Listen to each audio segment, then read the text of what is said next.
Hello and welcome to the Monday Show. I've got two amazing guests joining me, both of which you can watch on YouTube, both of which I talked to on Friday. First is education and the cuts from the State Department. We're talking with the great Andrew Spar, who's the president of the Florida Education Association. And then after that, I'm talking healthcare with Dr. Rob Davidson, who is an ER doctor and the executive director of the Committee to Protect Healthcare. Two great guests on two very important issues. Andrew Spar and Dr. Rob Davidson are both my guests on today's show, and that is all I've got for you. I'm going to go right to my guests. No news segment or clip show, as I have most days, and I will tell you why, as well as why I'll be taking a couple of days completely off this week.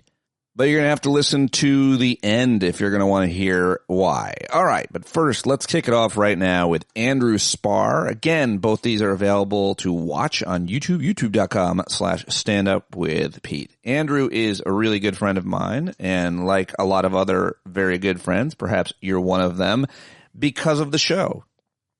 A friend because of the show. I met Andrew years ago when I was hosting on Sirius XM, and he was a listener, and we began talking on the phone, and he began telling me and teaching me all kinds of very important things about education and education policy in this country. He is the president of the Florida Education Association, the state's largest association of professional employees on the front lines there in Florida. You can follow him on social media where he's very active on Blue Sky and TikTok and Twitter, and learn more at feaweb.org. The latest on education policy with Andrew Spar. Let's do it right now. There he is, the great Andrew Spar, President Spar, my good friend, the go-to person for me with all things education, obviously Florida education, but always happy to talk to you. Thank you. Happy midsummer. I was going to say dream, but maybe nightmare. There's a lot to talk about. It's not midsummer in Florida. Public schools go back in like 2 weeks. Teachers go back here in Florida. It's almost over for us. It's like you blink and summer's over. I don't know how that happens. Is that the heat? Why did you do that? I don't know. Florida's always been big on starting early. Southern states are that way. I think, the northern states start after Labor Day. Everyone else goes back as early as they can. There's some school districts. I was just talking to the president in Arizona, and a lot of their school districts started this week in Arizona. So crazy, but some districts go back really early. Before you became an organizer and started working for the union, I mean, for years you were an educator yourself, a teacher. Music? Yes, I taught string instruments, violin, viola, cello, string bass to little over 500 students at Turie T Small Elementary School in Daytona Beach, a school that had a really high poverty rate, around 98%. It's where I met my wife. So arguably one of the best things about teaching there was I met my wife, and she still teaches there to this day. And as far as what you've seen it all in terms of the different types of school districts and demographics. And one might even say Florida would be one of the most diverse types of diversities in terms of ethnicity and socioeconomics, in terms of rural and urban and all the different demographics and school districts. You guys pretty much have it covered from the Keys to the Panhandle, right, in terms of demographics? Yeah, look, Florida has rural, very country, if you will, parts of the state.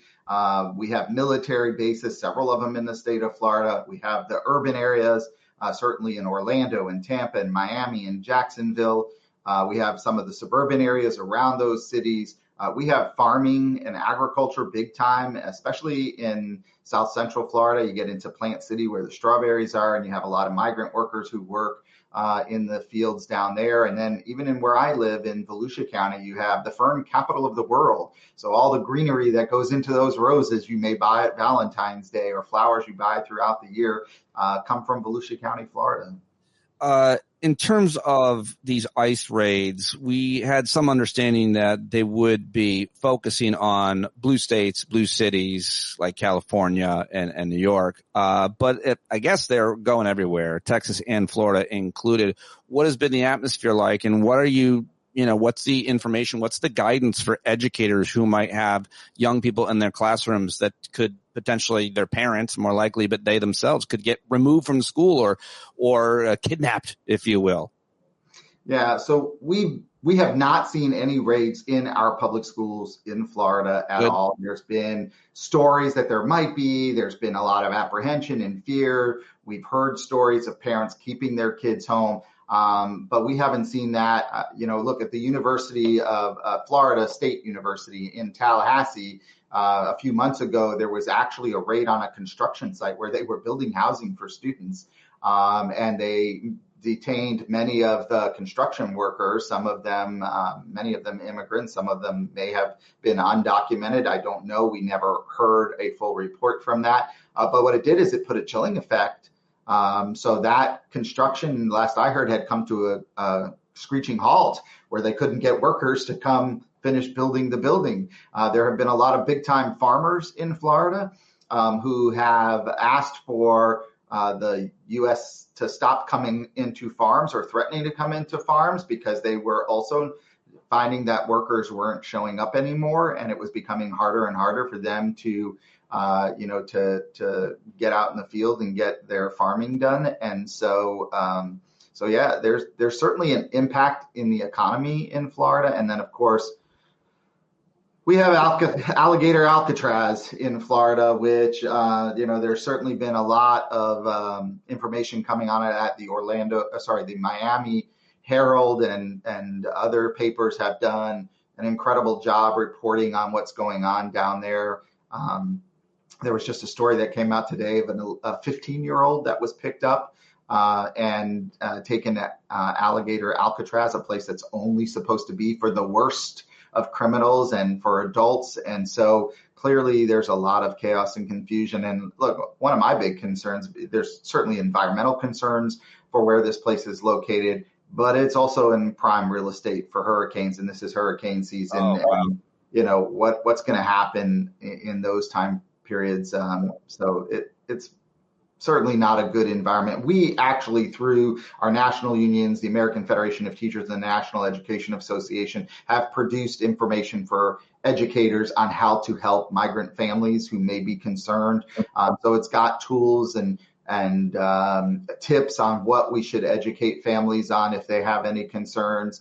And we are continuing to do things. We recently teamed up with AFT and the Mexican consulate in Orlando and did some citizenship clinics there for people who are on track to become citizens, because we believe we should be part of the community and helping the community and helping people who are on track to become legalized citizens. But one of our biggest stories out of Florida in terms of education was a teacher in Miami-Dade, and I think you may have reported on this too, several months ago, who was in the process to become a legal citizen, showed up for one of his hearings, was denied and arrested and sent and deported back home. And that was a science teacher in Miami-Dade, very popular teacher in a critical shortage area, doing great work with students and in his community, and just kicked out of the United States randomly. So this is not about getting the bad people out, as the president likes to say.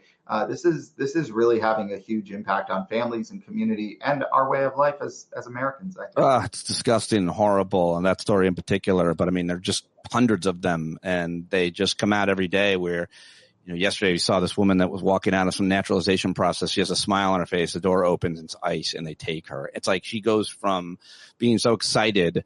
I mean, the whole frustrating thing about immigration has always been the simplest way to say it is there isn't a normal pathway to citizenship or to some kind of work visa or school, education visa. It's very, very hard. It's very convoluted, and it's meant to be that way. So, all right, let me step back down off my box and get back to you in education, because the other issue I obviously wanted to talk to the great Andrew Spar about is anything Florida education related, which often you guys are like the tip of the spear because Project 2025 was piloted in your state. But I just have to ask you about this headline from this week, because the Supreme Court decided apparently that our tiny, weak little leader and his minions can actually cut like all these numbers of people from the U.S. Department of Education. Keeping tabs on what the hell is going on there is hard enough for any of us. I'm sure it is for you as well. And it's a multifaceted attack on the Department of Education. But this development this week, what does this mean? Laying off more than 1,300 education department workers. Many have already been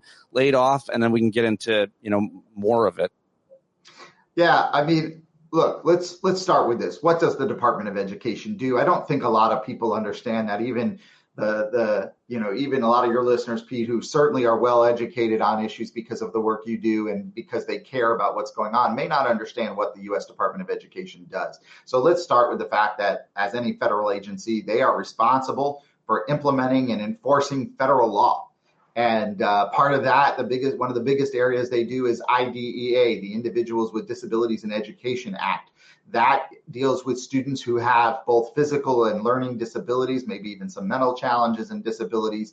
And so making sure that their rights are protected, which is governed by federal law, is an important part of what they do. There is a ton of funding attached to that. And that program has never been fully funded either, by the way. But for students who have learning disabilities, who have physical disabilities, making sure they're getting the education they deserve and need, making sure that school districts are following federal law, are writing individual education plans known as IEPs, so that those students are getting what they need, not necessarily what districts want to provide, but what they need. And that's true whether it's in the public school system or in charter schools or in private schools. There are federal requirements to make sure that students are getting those services. That's a huge aspect of what the U.S. Department of Education does. They also oversee a lot of migrant programs in our schools. So for English language learners or students who English is not a first language or English is not spoken home at all, making sure that those students have advocates, have programs in place so that we're focused on their learning and not just whether or not they speak the language correctly at this point in time. So making sure that those students are getting support, also overseen by the U.S. Department of Education. The Title I program, funding for students who live in poverty. We know that education is the great equalizer for people in our country and for people in the world. If they have a great education, they can certainly work towards bettering themselves in society, getting ahead. And so those programs for Title I schools, making sure those dollars go directly to school districts, directly to those schools that have the students that live in poverty, the highest percentage of students living in poverty, making sure they have enrichment programs, enhancement programs, before and after school programs, et cetera. That's all done by the Department of Education. And then I can go on and on, higher education grants, student loans, all of that.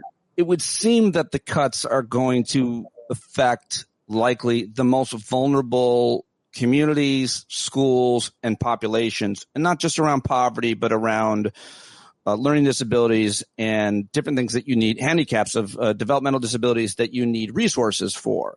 And I guess my question is, at what point do, frankly, the rich white schools lose any funding? Because if we just lost, if the rich white schools, mine is more diverse, but still dominant white in Rockland County, as you know. But, if we just lost a little bit, if we lost something and we had to make up that gap and it made a difference. And the reason I ask this question is because that's when people might start to be upset. That's when people might start to understand what the Department of Education does and why its role is so vital. But if it's just, poor black and brown people or people with, disabilities, or as you mentioned, English as a second language, then people aren't going to care as much. And I hate to be so kind of transparent about it, but I'm trying to see what makes people move, because we just don't. I am of the firm belief that most Americans don't care about marginalized communities and poor people enough to get out and do something about it, unless they're seeing, as you are, images that make you act, these images of people getting kidnapped, but you don't see images of education cuts, teacher shortages, and everything. Those things aren't as visceral. You know more than anybody about the damage that means. But you know what I'm saying? When do the affluent folks see any difference or any cuts or any damage in their local school budgets, which are, I think, mostly funded by property taxes? Yeah, well, there's no doubt that the overwhelming part of what the U.S. Department of Education is for the more marginalized communities. But look, students with disabilities exist in every community. I grew up in Ardsley, New York, upper middle class, arguably family, had a great education. I'm dyslexic. I got services. I had an IEP. My program was funded by federal dollars. So, for families who have students with disabilities, even in affluent communities, these cuts will impact them.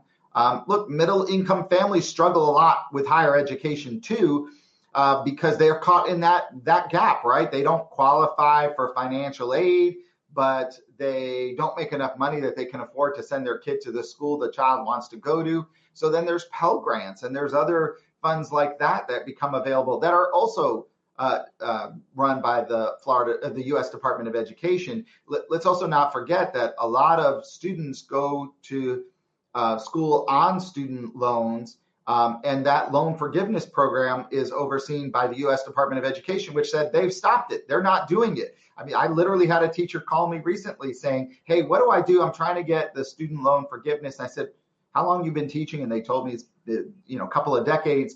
And I said, did you take advantage of it under the last president? And they were like, well, I was going to get around to it. Well, that's a problem because now, where Biden was pushing through trying to make sure that loan forgiveness, especially for educators, was taken care of, who are dedicating. Let's remember, teachers are dedicating their life to the education of our children, to our community.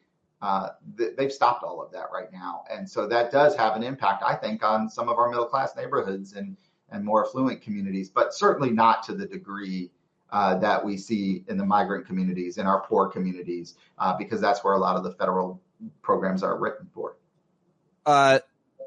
In terms of the other cuts that we're seeing and the other moves that are being made at the federal level, before we get to what's going on in Florida, of course, how much uncertainty is that creating for districts that need to plan their budgets and space and resources and staffing for? Yeah, so not only are we talking about, the Supreme Court ruling in which they said they can start dismantling the Department of Education, even though they can't close it, that would take an act of Congress. What we also saw the Trump administration do with the U.S. Department of Education is they are holding back dollars, Title II, Title III, Title IV dollars that go directly to school districts, and school districts count on that money. And we're talking millions of dollars, $400 million in Florida, I think over $600 million in New York, $600+ million in California and Texas, over $500 million. So we're talking about big dollar amounts. And what does that mean? So in Florida and across this nation, those dollars are for programs such as the Century 21 grants. Those are grants that are given to schools for before and after school enrichment and enhancement programs in some of our poorest communities. And all of a sudden you have these programs, they're expecting these dollars to come by. They've been given these grants. They have set up for these after school programs, employ teachers and staff to run these programs. And all of a sudden they may not be getting this money because the U.S. Department of Education is holding back those dollars. Students who speak English as a second or other language, it's another area, the English language learners. Those are programs, migrant programs that are in our schools. Teachers are employed, staff is employed. They're ready to welcome the students back in a few weeks. And again, hold back of those dollars. And then teacher training. And how does that impact schools all across this country? Very often, new teachers coming in are paid, their programs are funded through these dollars, these federal dollars that are being held back right now. So really some major impacts as school districts are getting ready to start planning the year. And all of a sudden, we don't know if those dollars are coming. Yeah, Congress didn't authorize it. This is literally the Trump administration just saying, we're not going to send the money down. This is the top story. I feel like I should have asked you about this first. We're hearing about the Supreme Court decision that's allowing the cuts to be made, the firings to happen, the layoffs. But the top story, as you told me before we hit record here, is this holding back of $6.2 billion. The U.S. Department of Education is refusing to distribute, as I believe they are supposed to under law. There's all these conversations about the role of Congress and the power of the purse, and how when they've allocated and sanctioned and passed legislation for funding, that is not getting there, or even worse, it's being clawed back. But when you talk about that an act of Congress would be required to close the Department of Education, my understanding is the workaround is you could just relocate the Department of Education in one room at Mar-a-Lago, have some guy named Gary come in and turn the lights on and off every day, and technically it's still there. So it's not closed, but it's basically non-functioning.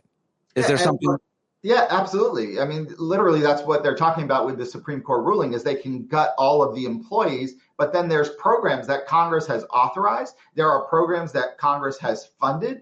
And now you have the Trump administration saying, well, we're going to hold that money back. We're not going to send those dollars down to school districts. And very often those dollars flow right to school districts. They don't go through the state. They go right to school district. There's no shortstop in this. There's no skimming some money off the top. These are dollars that are going directly to our kids from the federal government, and now you have the administration holding back those dollars that Congress has said to send. So what we're encouraging people to do is contact your congressman, contact your senator, saying, hey, what's going on here? You need to get on the U.S. Department of Education to release those dollars. Kids' education is at stake here. This is not something else. This is not some frivolous thing. This was not a DOJ recommendation or anything. This is literally the administration saying, we're just not sending the money, and we don't care. The administration saying, Kim Nyborg writes in the chat, it's the administration saying, fuck them kids. Am I right? I mean, no one would know that more than you, because you see this every day in Florida's classrooms and working with Florida's teachers each and every day. Tell me about what's going on down there. I was right to say that, right? Like, isn't everybody say that Project 2025 was piloted in your state? I felt like maybe you told me that. Yeah, essentially everything that's in Project 2025 was piloted here, it seems like, just about. And so, yeah, Florida, look, let's start with this. Florida started so-called education reform back in 1999. It was when Jeb Bush was elected governor in 98. He took over. He started this whole education reform movement in Florida. Florida has led, if you will, the nation in this education reform movement. Let me tell you what it's meant here in Florida. In 1998, before all this went into effect, I'm just going to give some numbers here. We had 680 pages of educational law. That's a lot. Today, we have 1,330, nearly double the pages in our education law book of all these laws. What does that mean? That's high stakes testing. So when parents are complaining about high stakes testing, that's where it came from in that law.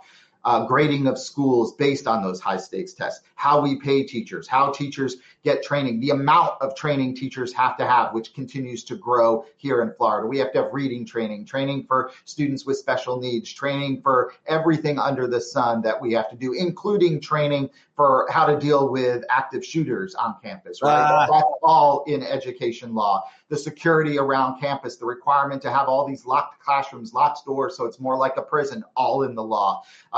Teacher training, teacher evaluation is another thing. Paying teachers, all the problems we've had in Florida. So What's happened since then? In 1998, Florida ranked 23rd in the nation in average teacher pay. Today, we're 50th in the nation. Unbelievable. 23rd now in 98, and then 98. And 50th today in the nation between the 50 states and Washington, D.C.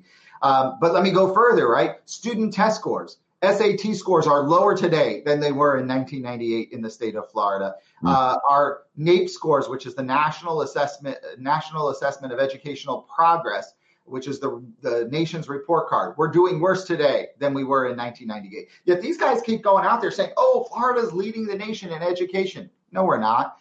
Clearly, we're not. And we have the worst teacher and staff shortage we've ever seen, right? So like kids are literally losing out. People are leaving the profession because we've doubled the number of pages of education law in the state of Florida that have negatively impacted our families, our students, our communities, our public schools, which are central to our democracy, quite honestly. And so that's a huge 25 to 30 years of Republican rule in your state, right? Like it's really transformed in that period of time to one of the reddest states in many ways. I mean, you've been involved with the state legislature and knowing who's running it, lobbying everybody there, and all kinds of different organized drives that you guys are doing at Florida Education Association. How do you keep, morale up? I mean, like you're the best at that. I've seen you in action, and it's part of the responsibility of the role as the leader of the teachers union there. But like I've met a lot of those folks, amazing human beings, of course. Like what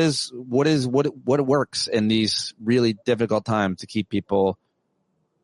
Well, let me say there's definitely bright spots in what we do. First of all, any educator knows when you're working with kids, there's nothing better in the world. That's the reward.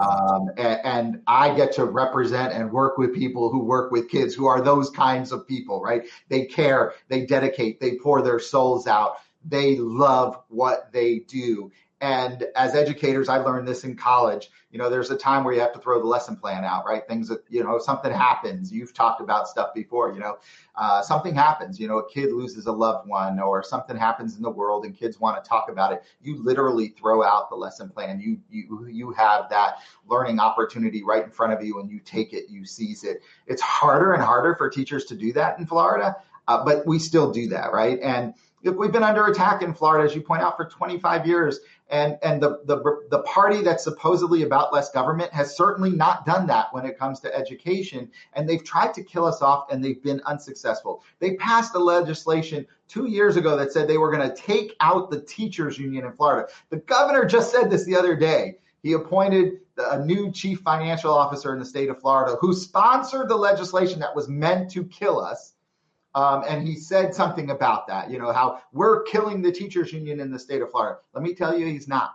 We still have almost as many members as when they started this legislation. We've had elections in the state of Florida, new law. We have to have elections almost every year in a lot of our local unions in the state of Florida. We, as of yesterday, are 115-0 against the state of Florida. Yeah, it's pretty amazing. Under your leadership especially. It's pretty amazing. It's pretty amazing. And listen, teachers in the state of Florida on an average of over 95% are saying we want to keep our union, right? Like, educators get it. They understand it. And that's what keeps us going. I think that's what keeps us moving, is that we never seen an opportunity.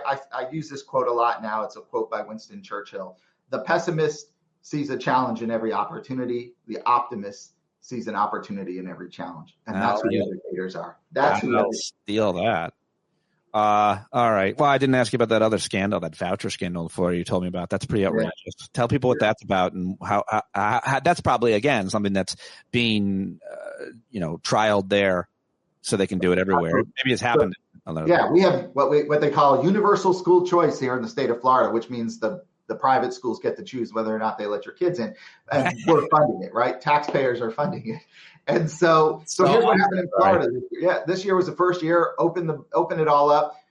Most of the money went to kids already in private school or already in homeschool, $4 billion siphoned off the top. Well, there were 22,000 students enrolled in our public schools, but somehow appeared on the voucher roster list. And so the state didn't know what to do. They kind of figured something out. They kind of split the difference. They sent some of the money to vouchers, some of it to the public schools, but public schools lost millions of dollars. Turns out all 22,000 were in the public schools.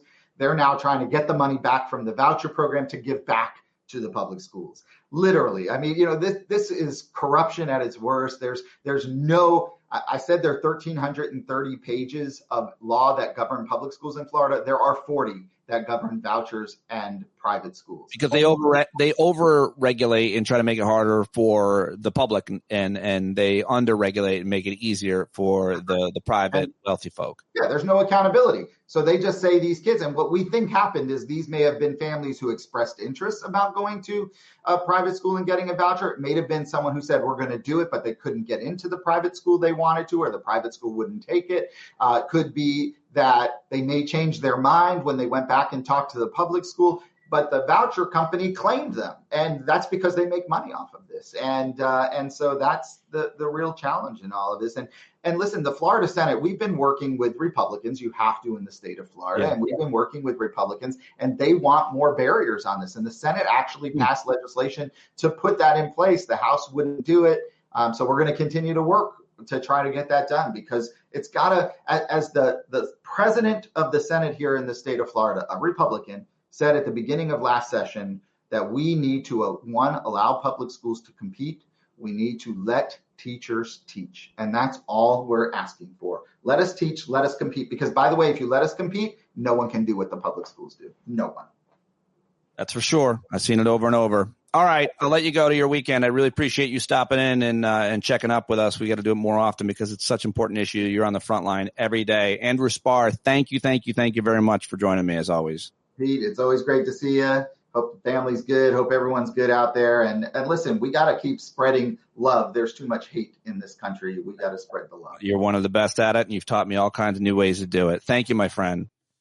All right, there you go, Andrew Spar. Go to feaweb.org. Go follow him on social media. Support him. Let him know that you heard him here. And so much more to talk about regarding education policy, and Andrew is my go-to for that, no doubt about it.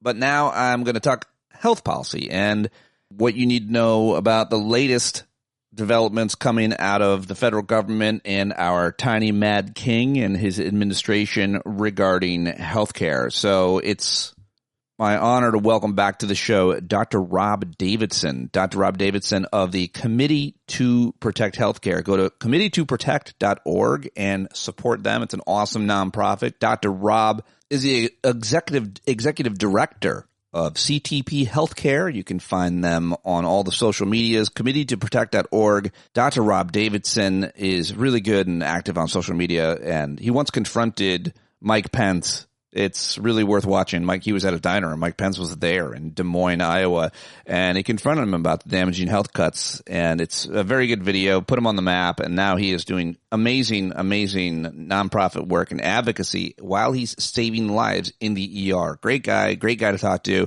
and I was really happy to get him back on the show. Let's do it right now with Dr. Rob Davidson.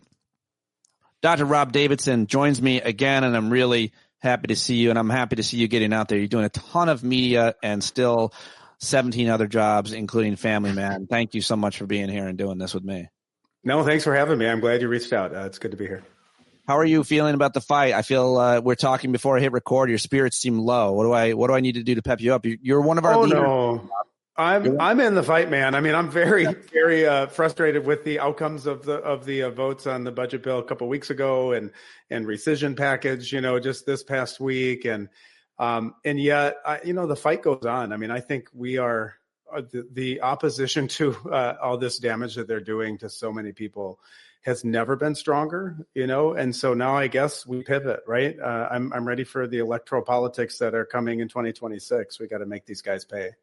Yeah, absolutely right. Let's get into some of the health care issues and policy issues that you can tell us about, teach us about, and are advocating for on behalf of your patients all over the country, especially in these rural areas. I want to ask you about these Medicaid cuts. Nosferatu Goebbels, Stephen Miller, tweeted that once he gets all the immigrants out, there will be no more waiting times in the ER. You've worked in the ER for years. My understanding is as a result of the Medicaid cuts, there's going to be a whole lot more very American patients coming to the ER because they don't have health insurance anymore. So what's going to happen to the ER as a result of deportations and Medicaid cuts? Who wins?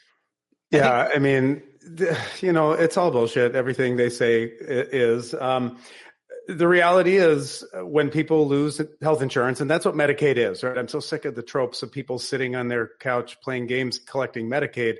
Nobody collects Medicaid. People go to the hospital, they go to their doctor because they're sick or because they have a long-term disease they need to control. And Medicaid is the insurance company that pays for that care. Like, it's plain and simple. And so when you take away that insurance, people with diabetes, people with high blood pressure, people with chronic diseases can't go see their doctor. They can't get their meds. So then they have strokes, they have heart attacks, they have all the complications of these diseases that we know how to prevent. That brings them into the ER more than they would have otherwise. And just like basic things, you have a bad cough for a few weeks, you can't shake it. You've got some bronchitis, you need some meds, and you don't have insurance. You can't just go to a random doctor's office, but thanks to EMTALA, which I'm grateful for, a federal law that says we have to see everybody who comes in and stabilize them, you can go to the ER. It used to be under the Biden administration, they were not counting medical debt against your credit report. They just sued to get rid of that, and a federal judge in Texas just took that away as well. So now, you can go to the ER, thankfully. They'll still get bills that they're not going to be able to pay. Hospitals will have to eat that, but of course they're going to pass it on to consumers. They're going to pass it on to insurance, who's going to pass it on to people who are insured. And on top of waiting longer for care, your costs are going to go up. Like, it's so easy to draw the straight line. We've been saying it. They know it. The Republicans who were against this bill and said so out loud said all of this. Josh Hawley said it. Tom Tillis said it.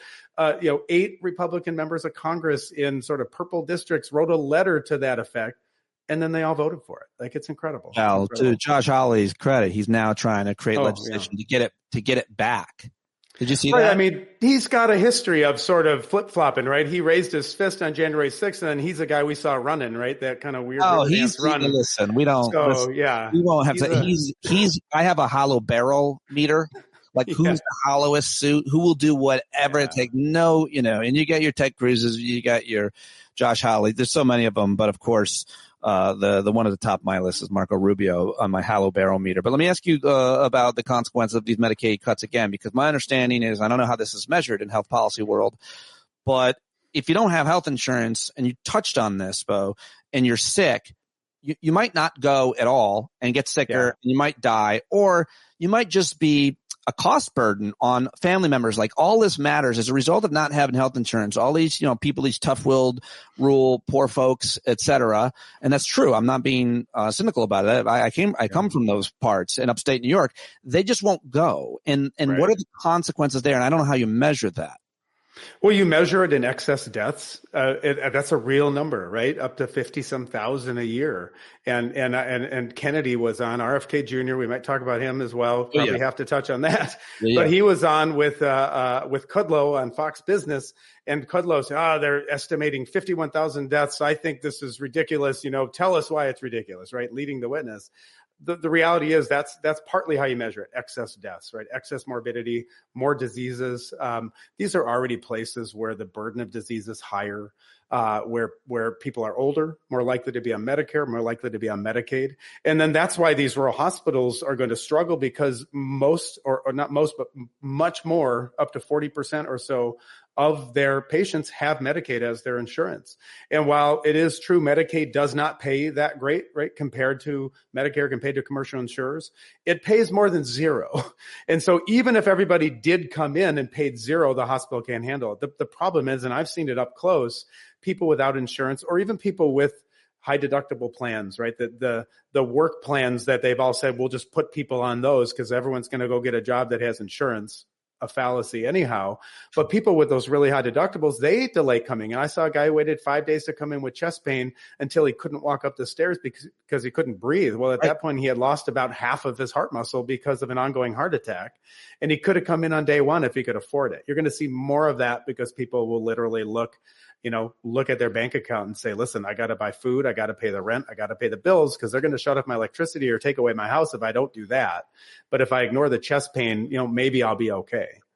You talked about EMTALA and the emergency rooms take in whoever. Just one question about people who come to the emergency room and who or suspect are undocumented. How much of a volume, I don't know what words to say. We're talking about human beings. And so I don't know what the health words would be, but how much of an impact, how much of a volume, it's different in different emergency rooms all over the country, but how much of a cost are they? Because a lot of them obviously are doing really tough jobs, dangerous jobs, some of the most dangerous in the country, obviously. Right. What do you want to say about undocumented people and ERs and hospitals in general? I'm sure there's a lot of myths. Yeah. I mean, I'm going to go on a record. I think everyone deserves affordable health care. I don't care where you are, who you are, how you speak, where you're from. So that to me doesn't factor in the day to day, but we do have a significant migrant farm worker population. I'm in rural West Michigan. Asparagus is big around us. Blueberries are big. Other crops are big, and at harvest time, a significant influx in different parts of our catchment area, different counties around us have primarily Spanish-speaking individuals. I have no idea their status as far as documentation. I would venture to guess some of them, at least, do not, have documentation to be here. But it is not a massive burden on the system. These are folks that work their asses off. By the way, they're mostly pretty young and they're pretty healthy. And when you just said everyone deserves healthcare, just to be clear, in this case, if we're talking about insurance, what's interesting about the population that you just talked about is that Republicans prevented the Affordable Care Act from allowing those people to buy insurance, which is insane because do you want an undocumented person to not be able to buy a soda or a car or a shirt or anything else that you sell? Of course you don't. They made it more difficult for dreamers, right? For people with legal status, for people with temporary protected status. Yeah. I make it more difficult or illegal to buy health insurance. Yeah. Everybody wins. I don't want them not paying. I want them to be covered, and the health insurance company gets a new patient and everybody gets paid. Why would you make it? It's ridiculous, but it's just super. It's punitive. Punitive and cruel, right? It's just to be cruel and punitive and to, in their minds, right, to dissuade people from being here. people who they don't find to be desirable, the Stephen Millers of the world. It's despicable. We don't think that way. I don't. None of the people I work with do. And most of the people I encounter in daily life, whether they voted for Donald Trump or voted for Biden or whomever, or Kamala Harris, they don't think that way either. And so this issue used to be a winner for these folks. And what they're doing with ICE and masks and ripping people off the streets and taking away their health care, taking away the ability to seek care, these are another thing driving a wedge besides, the 2-week-long Epstein saga that is doing that now. Yeah, for sure. Let me ask you about HHS, about these cuts, about anything you want to say about the latest from RFK and Mehmet Oz and all of the rest. I've heard two things I definitely want to have you address, that there are these panels that suggest best practices for bronchitis for anything that's common. And then there's another panel, of course, that approves vaccines and schedules them, that then gives a schedule to every internist, primary care doctor in the country, and that's how you schedule the vaccines that you give to your patients. Those two panels have been disbanded, corrupted, replaced with Smurfs. How big are those two stories? How much do they matter? How much do you rely on those agencies for your work as a physician?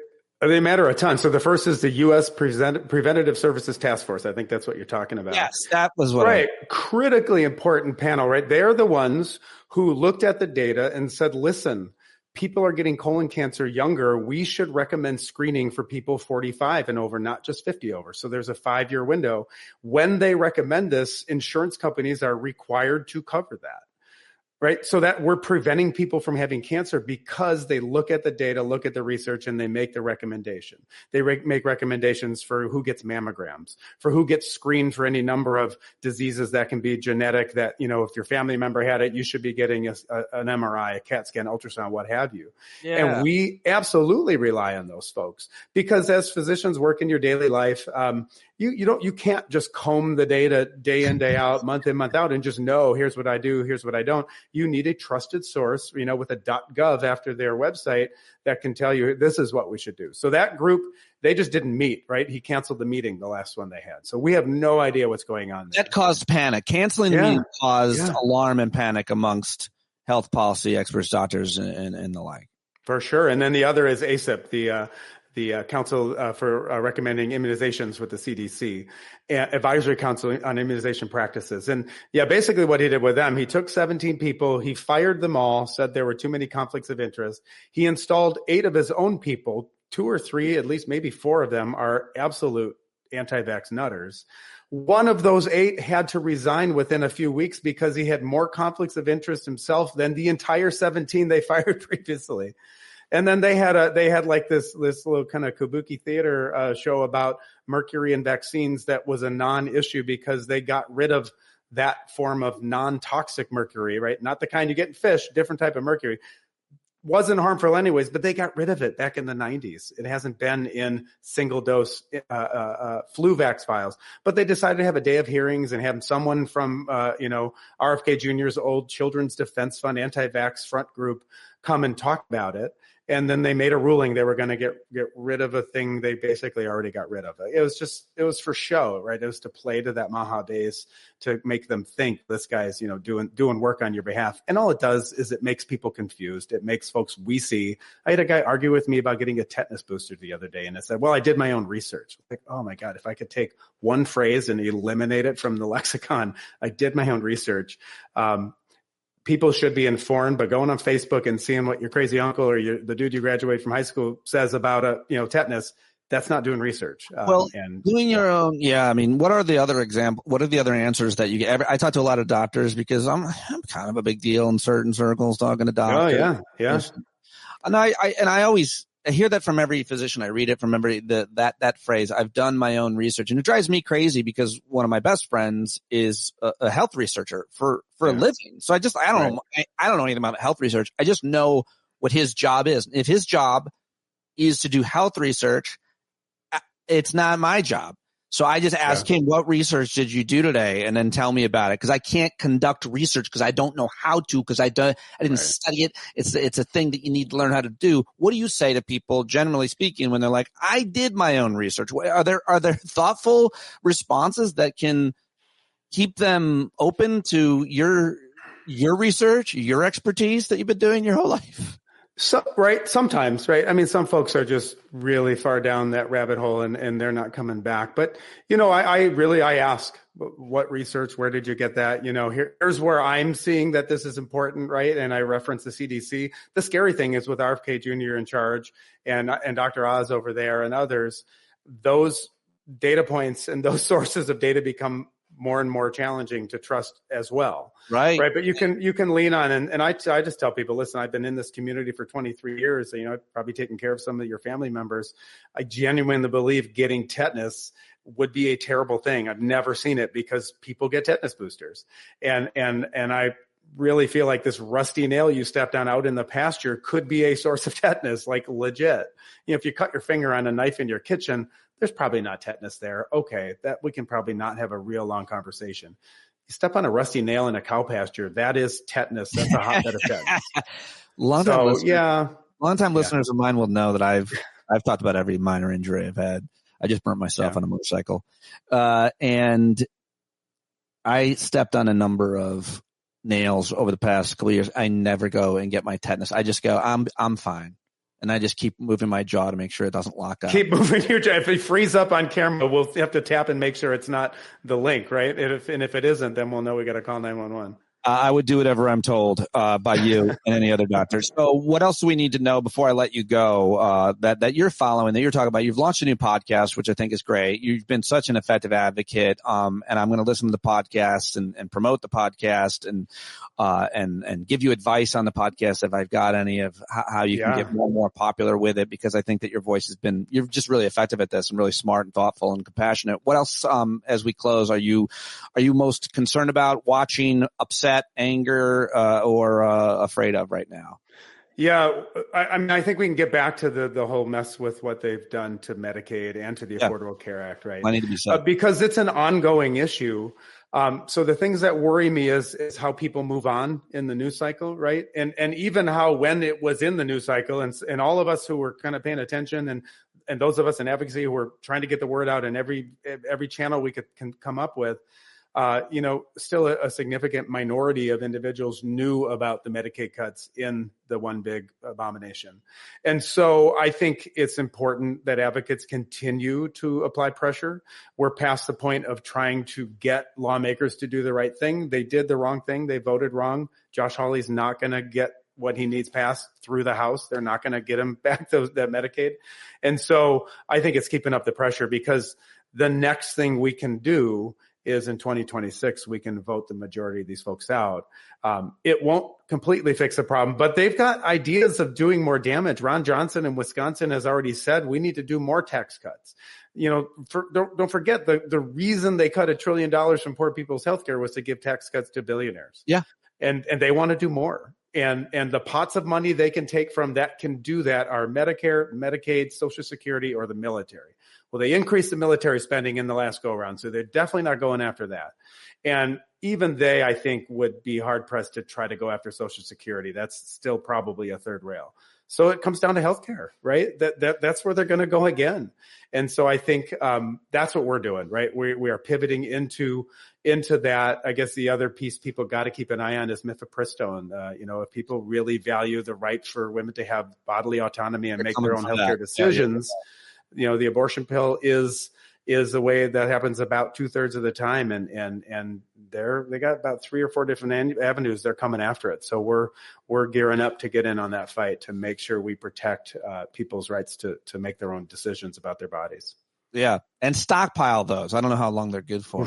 I don't know. I just maybe think of one more thing to ask you, which is, what do you say to I see all these Republican leaders and congressmen and obviously pundits and commentators, and now a lot of Americans say this kind of thing too. But what do you say to someone who says these people have been freeloading on Medicaid, the work requirement argument, which I've said over and over, I don't care who you are, I don't care if you're a terrible person, lazy, asshole, racist, piece of shit person, you deserve health insurance, affordable health insurance and health care. Right. That's how I feel. But what do you say to those who say, you should have to pull your weight. You should have to contribute. You should have skin in the game and work 80 hours a month or whatever the work requirements are to qualify for health insurance. What do you say?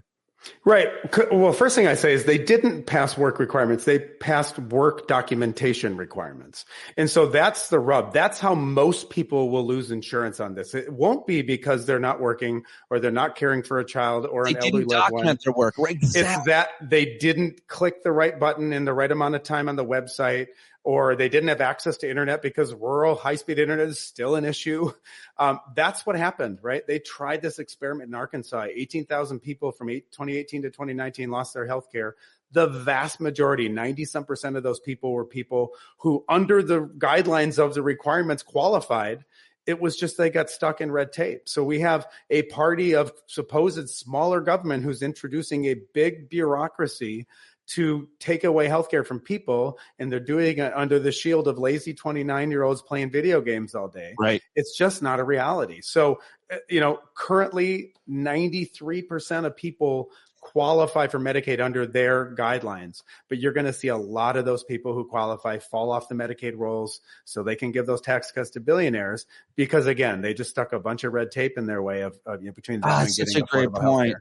It's such a great point because if I did some daycare or some farm work or something, and I did my 10 hours this week or whatever I did, and now I'm waiting for you to sign off on that, but you're not getting back to me. You're busy. You forgot. I'm not a priority.